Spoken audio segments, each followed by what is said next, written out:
I'm sorry, $6,000. It's not in my price range at the moment. That's completely fine, to be honest. Just out of curiosity, is it the case that you just don't have the 6K in the vault, or are you saying our product and I just suck? I have it. I've just been saving up since college, but money's really tight right now. So if this is not for you right now, we can end the call right here. That's totally fine.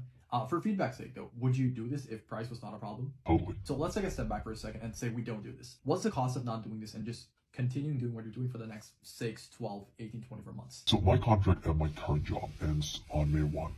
But I wasn't happy with the job anyway because of compensation, culture. I barely got to see my family and the old lady as well. So why not just get another job? Most of the jobs around here are the same with longer hours and not the best compensation. I don't want to be in this field anymore anyway, especially now that we just had a kid.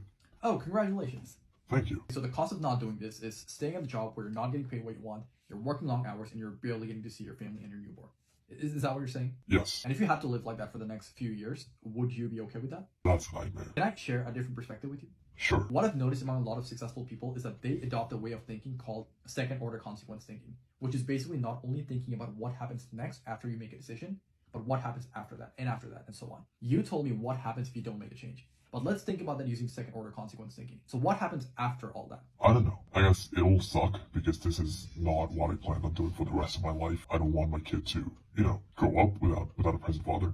And I can't do that if I'm working all the time. I really admire that, to be honest. Okay, so the cost of not doing this is long hours, little pay, no time for your family and kids. And once that happens, your kid might not have a present father.